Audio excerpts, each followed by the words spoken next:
Guys, welcome back to my channel. ఈరోజు video ఏంటంటే evening స్నాక్స్కి సింపుల్గా మైసూర్ బోండా విత్ పల్లీ చట్నీ ఎలా చేసుకోవాలో ఇప్పుడైతే మీతో షేర్ చేసుకుంటాను. నేనైతే ఎప్పుడు ఇలాగే చేస్తానన్నమాట. సింపుల్గా ఎప్పుడన్నా ఏదన్నా కారంగా తినాలనిపించినప్పుడు ఇంకా ఫస్ట్ మనం ఏ కప్తో అయితే మైదా పిండి తీసుకుంటామో ఆ కప్పుతో ఒక కప్ అయితే పెరుగు తీసుకోవాలి.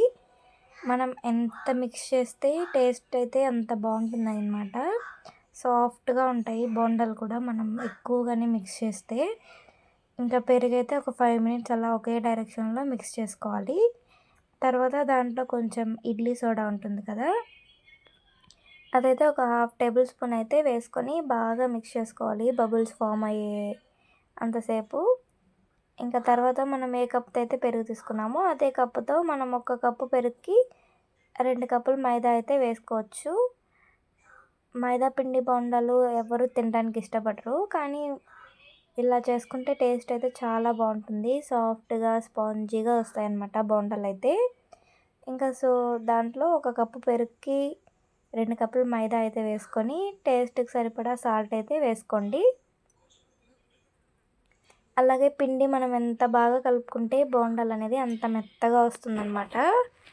నేను ఎప్పుడు చేసినా బోండాలు అయితే మెత్తగా వస్తాయి, కానీ నాకైతే షేప్ అయితే కరెక్ట్గా రాదు. ఇంకా పిండి కలిపాక ఒక 1/2 అవర్ అయితే అలాగే ఉంచేయాలి. ఇంకా ఆ టైంలో పల్లి చట్నీ అయితే ఎలా చేసుకోవాలో చూద్దాము. నేనైతే ఎప్పుడు ఇలాగే చేస్తానన్నమాట. సింపుల్గా ఫస్ట్ పప్పులు అయితే బాగా డీప్ ఫ్రై చేసుకోవాలన్నమాట. టేస్ట్ అయితే బాగుంటుంది. ఇంకా అదే ప్యాన్లో కొంచెం ఆయిల్ వేసి పచ్చిమిర్చి కూడా నూనెలో ఫ్రై చేస్తే బాగుంటుంది. ఇంకా కొంచెం చింతపండు అయితే నానబెట్టుకోవాలి. ఇంకా అన్నీ కలిపి మిక్సీకి వేసుకొని పోపు వేసుకోవడమే. ఇలా చేసుకుంటే టేస్ట్ అయితే బాగుంటుంది, ట్రై చేయండి మీరు కూడా. ఇంకా బోండాలు అయితే వేసే ముందు కొంచెం జీలకర్ర అయితే యాడ్ చేసి బోండాలు వేసుకుంటే ఇంకా అయిపోయినట్టే.